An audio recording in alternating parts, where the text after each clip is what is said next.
Esta pregunta requiere una respuesta muy especial. La parte más importante que diferencia el momento actual de Bradeno a Perón es que cuando Perón plantea, después del 17 de octubre del 45, Bradeno Perón, la novedad es que en la Argentina ha irrumpido un gigantesco movimiento popular como no había ocurrido desde los principios del irigoyenismo. Un gigantesco movimiento popular. Y ese gigantesco movimiento popular estaba confrontado con una coalición de fuerzas tradicionales de la Argentina. Es cierto que había fuerzas tradicionales que estaban en el campo de Perón, pero eran residuales. Eran residuos del radicalismo, residuos del conservadorismo, y no tanto residuos, algo más significativo, del socialismo. Pero el conjunto de las fuerzas tradicionales a las que acompañaban el Partido Socialista y el Partido Comunista representaban los intereses establecidos de la Argentina frente a la irrupción del movimiento popular.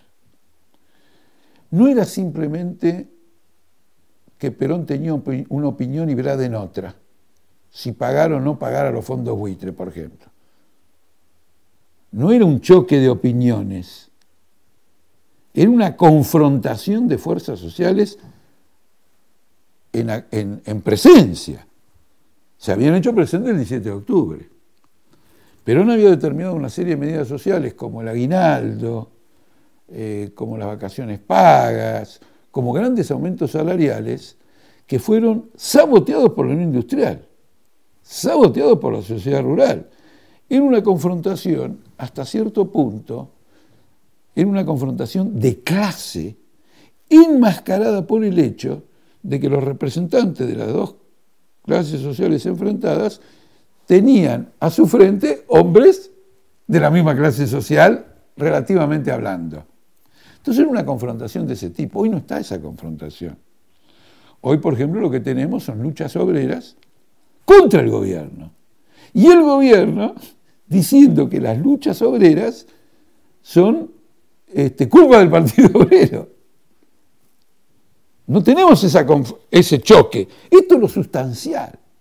Porque yo podría encontrar la respuesta fácil de decir que si Cristina piensa pagarle a los fondos buitre, si no, los bancos no hubieran ido hasta Nueva York a hacer una propuesta. Fueron alentados desde el propio gobierno, desde, ¿cómo se llama Zanini, y fue alentado por Zanini, por De Vita y por Fábrega. Entonces va a pagar. Yo les podría dar la respuesta fácil, no tiene nada que ver porque piensan pagar. Además,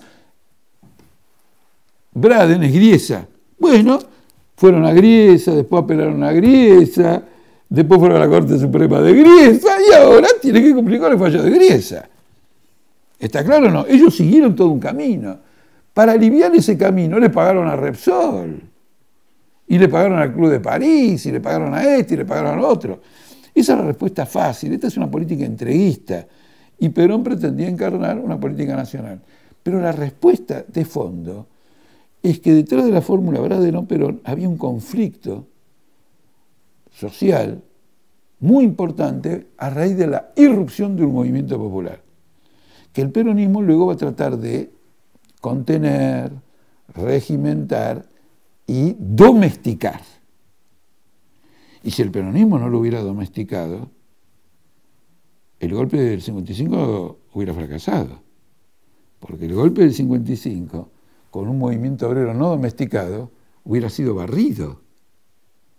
El golpe del 55 no fue barrido porque todo el mundo estaba esperando las órdenes de resistencia de Perón, típico de situaciones en las que un movimiento obrero logró hasta cierto punto ser regimentado, manipulado y encuadrado por el poder.